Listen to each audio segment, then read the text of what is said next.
Assalamualaikum warahmatullahi wabarakatuh. Perkenalkan, nama saya Melvait Agustina, NIM A140120134. Nama saya Afrida Alfinisa, NIM A14012010002. Nama saya Muhammad Dafri Zaki, NIM A14012014041. Nama saya Hilmi Julian Nadir, NIM A14012010092. Penelitian ini bertujuan menjelaskan sistem pertanian yang tepat bagi masyarakat perkotaan, mengidentifikasi perbedaan sistem pertanian microgreen dengan sistem pertanian tradisional, dan mendeskripsikan teknik pengolahan budidaya microgreen pada tanaman Carapace subsinensis. Hasil pertanian semakin tinggi seiring jumlah penduduk yang semakin meningkat. Akan tetapi, lahan pertanian semakin terbatas. Microgreen adalah teknik pertanian di mana sayuran hijau dan tanaman herbal dipanen sangat muda ketika daun kotiledon baru muncul, yaitu pada 7-14 hari setelah masa semai, sehingga kandungan nutrisinya sangat tinggi. Pada penelitian ini, kita mengamati tanaman pakcoy. Pakcoy merupakan tanaman yang berumur pendek, memiliki kandungan gizi yang tinggi, dan merupakan tanaman yang memiliki nilai ekonomis yang tinggi. Terima kasih Melva. Selanjutnya saya akan menjelaskan mengenai bab pertama. Bab 1 itu ada pendahuluan. Yang pertama ada latar belakang. Latar belakang yang mendasari kita untuk melakukan penelitian ini. Yang pertama, karena pakcoy memiliki nilai jual yang tinggi di pasaran. Yang kedua, karena pakcoy memiliki kandungan gizi yang tinggi juga. Yang ketiga, karena kurangnya lahan pertanian. Sekarang ini, banyak lahan-lahan pertanian yang dirampas dan dibangun berbagai infrastruktur, seperti pembangunan jalan tol dan mal. Sehingga, banyak petani yang tidak dapat bercocok tanam. Selanjutnya, karena tanaman microgreen memiliki kandungan yang cukup tinggi dibandingkan dengan hasil-hasil pertanian tradisional. Pada penelitian ini, kami mengambil 3 rumusan masalah. Yang pertama, bagaimana sistem pertanian yang tepat bagi masyarakat daerah perkotaan dengan keterbatasan lahan. Yang kedua, perbedaan teknik budidaya microgreen dengan pertanian tradisional. Yang ketiga, bagaimana teknik budidaya pengolahan microgreen pada tanaman Barisca rupael atau tanaman pakcoy. Pada tujuan penelitian ini, kami menjawab pertanyaan-pertanyaan dari rumusan masalah. Yang pertama, kami menjelaskan sistem pertanian yang tepat bagi masyarakat daerah perkotaan dengan keterbatasan lahan. Yang kedua, kami mengidentifikasikan perbedaan teknik budidaya microgreen dengan pertanian tradisional. Yang ketiga, kami mendeskripsikan teknik budidaya pengolahan microgreen pada tanaman Barisca rupael atau disebut dengan tanaman pakcoy. Selanjutnya ada metodologi. Metodologi yang pertama, adanya jenis penulisan. Penulisan makalah ini bersifat deskriptif analisis. Kami memecahkan masalah dengan mendeskripsikan, menggambarkan, menjelaskan, dan menganalisis berdasarkan pustaka yang ada atau disebut dengan studi literatur. Kemudian ada fokus penelitian. Fokus penelitian yang kami ambil adalah teknik pengolahan microgreen pada tanaman pakcoy atau Barisca rupael. Sumber data. Sumber data yang kami gunakan yaitu berasal dari sumber data sekunder seperti jurnal, dokumentasi, serta penelitian yang sudah relevan. Kemudian ada analisis data. Analisis data dilakukan setelah seluruh data terkumpul. Selanjutnya akan dijelaskan oleh Hilmi. Silahkan Hilmi. Terima kasih Afrida. Selanjutnya, kita akan membahas bab 2 yang berisikan landasan teori. Microgreens adalah sayuran yang dipanen pada usia yang sangat muda, berkisar 7 hingga 14 hari setelah disemai. Ini lebih cepat dari tanaman yang menggunakan teknik tradisional. Biasanya, dengan teknik tradisional, pemanenan bisa mencapai 3 hingga 4 minggu. Tanaman yang menggunakan teknik microgreens memiliki nutrisi yang lebih tinggi, sekitar 30% dari tanaman dengan teknik tradisional. Tanaman microgreens ini memiliki tekstur yang lebih renyah dan mengandung vitamin C, E, dan K yang lebih tinggi. Microgreens akan menjadi tanaman masa depan yang dapat berkembang terus seiring dengan kebutuhan dan keinginan pasar. Microgreens bisa memajukan nilai ekonomi dengan cepat dan baik dibandingkan dengan pertumbuhan biasa. Tanaman pokcoy atau nama latinnya Brassica rapa farachinensis termasuk dalam jenis sayuran sawi yang mudah diperoleh dan cukup ekonomis saat ini. Pokcoy dimanfaatkan oleh masyarakat dalam berbagai olahan masakan, seperti sayuran, lalapan, dan lain-lain. Hal ini cukup meningkatkan kebutuhan masyarakat akan tanaman pokcoy. Apalagi menggunakan teknik microgreens, tanaman pokcoy ini bisa tumbuh lebih cepat, sampai 5 hingga 13 hari dibandingkan dengan teknik penanaman biasa yang mencapai 3 hingga 14 hari. Selanjutnya akan dijelaskan oleh Dava Rizaki.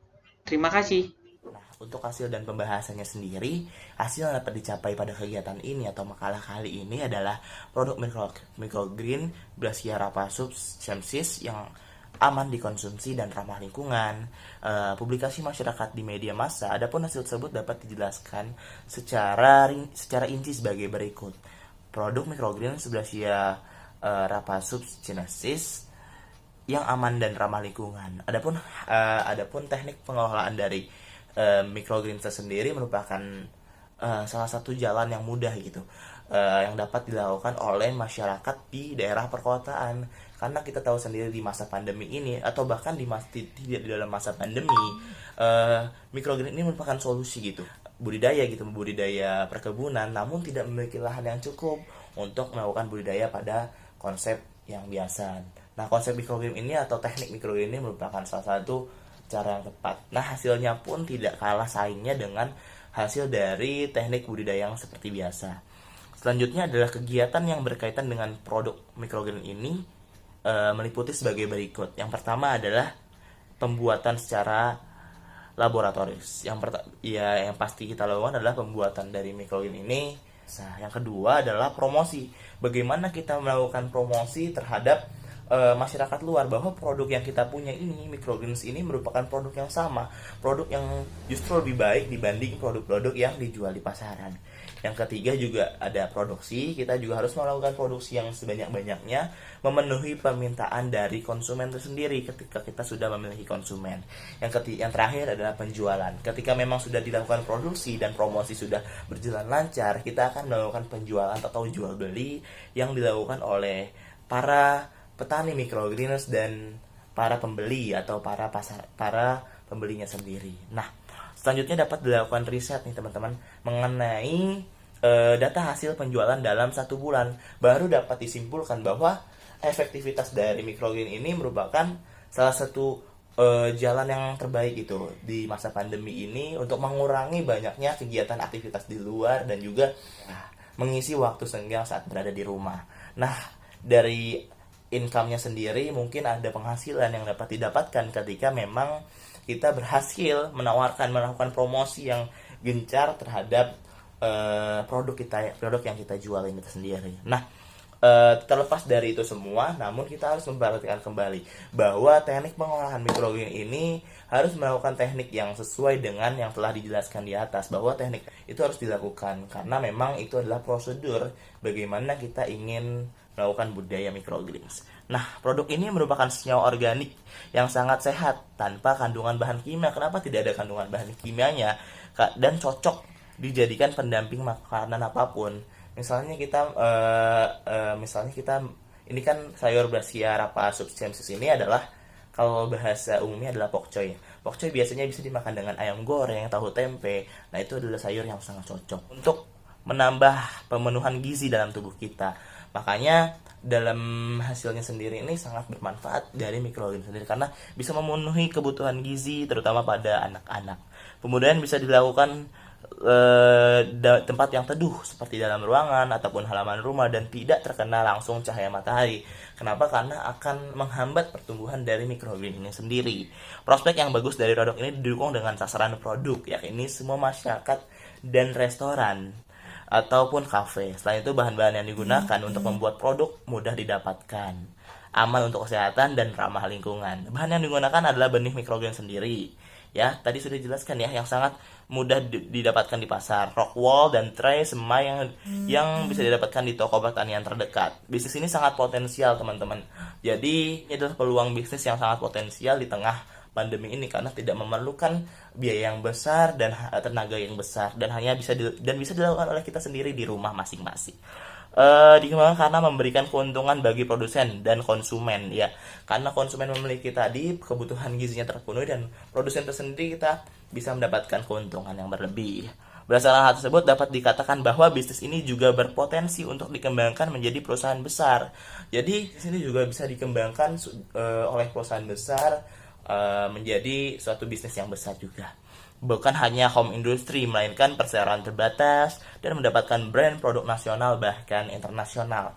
Nah, itu aja untuk hasil dan pembahasannya. Lanjutnya di video berikutnya. Terima kasih.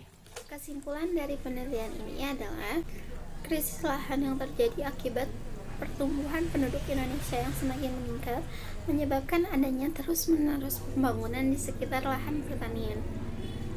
Tetapi kita harus terus memenuhi kebutuhan pangan masyarakat Indonesia. Dengan teknik microgreen ini bisa menjadi salah satu solusi dari permasalahan tersebut. Tidak perlu menggunakan lahan yang luas seperti pertanian tradisional. Microgreen ini juga mengandung banyak zat gizi dibandingkan dengan hasil pertanian tradisional. Microgreen menggunakan rockwool dan tray semai sebagai media tanam, dan tanaman tersebut bisa dipanen pada hari ke-7 sampai ke-14 setelah penanaman. Cara konsumsi tanaman microgreen ini bisa langsung dikonsumsi, dibuat salad, atau dicampur ke dalam sup. Saran untuk penelitian ini adalah studi lanjut mengenai teknik microgreen ini bisa dilakukan agar masyarakat bisa lebih mengetahui manfaat dan keunggulan dari teknik microgreen ini dibandingkan dengan pertanian tradisional, dan bisa menjadi solusi permasalahan yang sedang terjadi di Indonesia sekarang ini, yaitu krisis lahan. Sekian dari kami, kurang lebihnya mohon maaf. Wassalamualaikum warahmatullahi wabarakatuh.